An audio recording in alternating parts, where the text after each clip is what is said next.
Upscape Indonesia, jumpa lagi dengan Suci di channel YouTube Upscape Indonesia. Untuk kali ini kita akan membahas mengenai derajat dehidrasi pada pasien. Namun sebelum itu, seperti biasa Suci ingatkan kepada teman-teman yang belum subscribe, silahkan di subscribe channel kita. Dan jangan lupa diaktifkan tombol loncengnya agar nanti teman-teman mendapatkan notifikasi setiap ada video baru yang kita upload.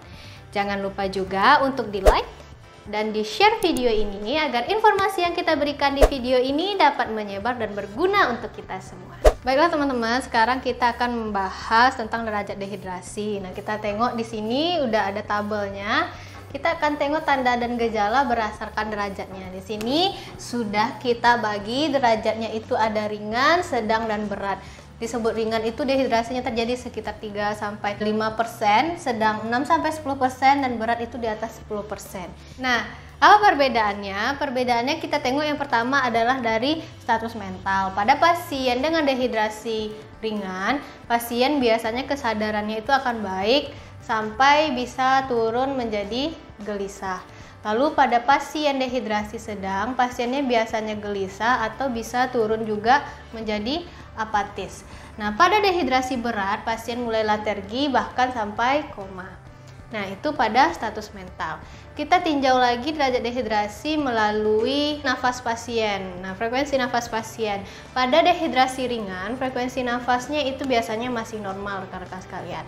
Namun, pada dehidrasi sedang dan berat, itu pasien akan mengalami takipnu atau frekuensi nafasnya akan meningkat di atas rentang normal. Selanjutnya, dari nadi. Nah, kita tengok dari frekuensi nadi.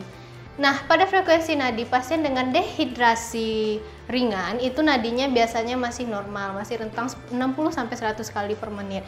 Nah, kalau seandainya sudah jatuh ke derajat dehidrasi sedang, maka frekuensi nadi pasien itu bisa menurun. Nah, normalnya itu udah mendekati nilai ambang batas paling bawah, dan dia juga akan mengalami penurunan jika dehidrasinya sedang. Selanjutnya, jika dehidrasi berat, tentu saja tadi yang sedang aja kan udah menurun tuh nadinya. Nah, pada berat itu akan semakin menurun atau bahkan bisa tidak teraba. Ini biasanya pada pasien-pasien shock.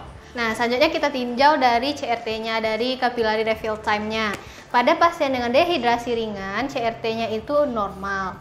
Nah, normal di sini adalah di bawah 2 detik. Sedangkan pada dehidrasi sedang, CRT-nya akan mulai menurun. Tentang CRT-nya yaitu bisa normal atau memanjang sekitar 2-4 detik.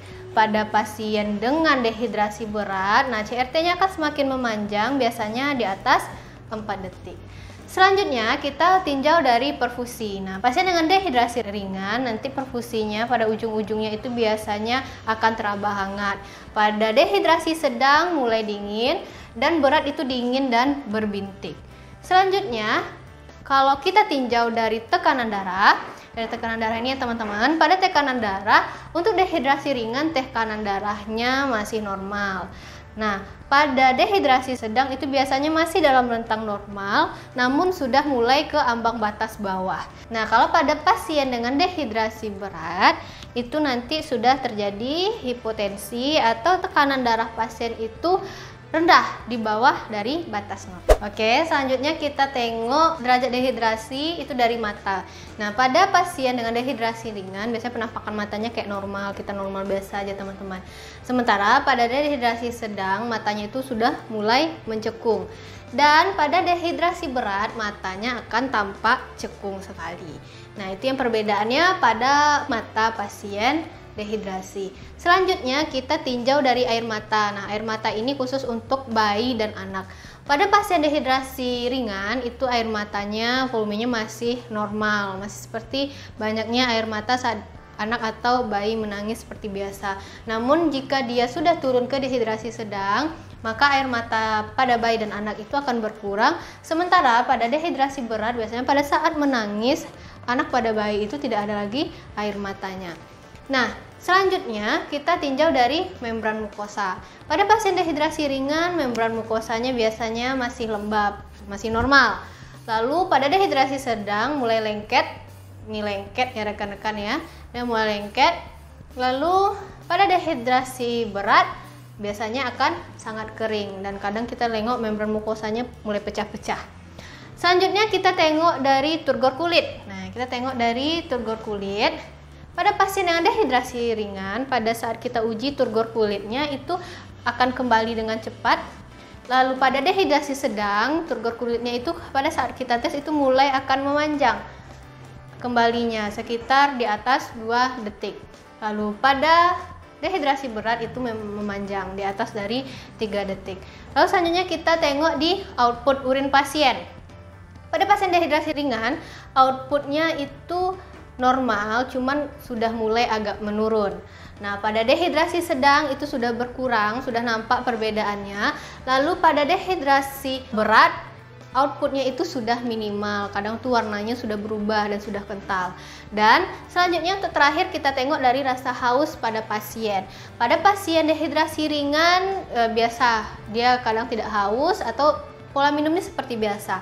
Namun pada pasien dengan dehidrasi sedang sudah mulai haus-haus nih pasiennya, sudah mulai haus-haus dan ingin minum banyak. Sementara pada dehidrasi berat malah pasiennya akan malas minum atau tidak mau minum lagi sama sekali. Nah, itu derajat dehidrasi teman-teman. Jadi pada derajat dehidrasi itu harus kita waspadai karena kemungkinan pasien akan jatuh kepada kondisi shock hipovolemik.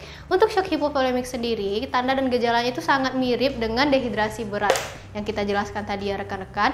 Nah, kapan bisa terjadinya shock hipovolemik? Shock hipovolemik ini bisa terjadi karena dehidrasi yang sudah berat ini bisa disebabkan juga karena kehilangan cairan seperti kehilangan darah yang banyak atau pada gangguan pencernaan atau gangguan gastrointestinal seperti dia muntah banyak atau diare banyak. Bisa juga jatuh ke kondisi shock hipovolemik yang biasanya ditandai dengan dehidrasi berat. Oke rekan-rekan, itu tadi pembahasan mengenai derajat dehidrasi pada pasien. Bagi teman-teman yang punya pertanyaan silahkan ditinggalkan atau di komen di kolom komentar kita. Dan bagi teman-teman yang punya banyak banget pertanyaan nih, yang mau mempersiapkan diri dalam persiapan ujian kompetensi baik itu nurse, kebidanan ataupun D3 keperawatan, atau juga ingin mempersiapkan diri dalam tes CPNS, boleh ikut bimbel kita, bimbel belajar online Upscape Indonesia. Informasi lebih lanjut silahkan diklik di Instagram Upscape.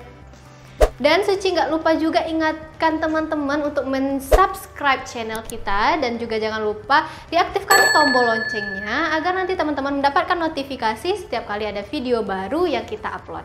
Jangan lupa juga untuk di like dan di share video ini jadi teman-teman yang lainnya juga dapat informasi atau pengetahuan sama dengan teman-teman semua. Oke, sekian pertemuan kita kali ini. Sampai jumpa di video selanjutnya. Dadah. Dadah. Dari CRT. Nah, atau capillary refill time. Nah, pada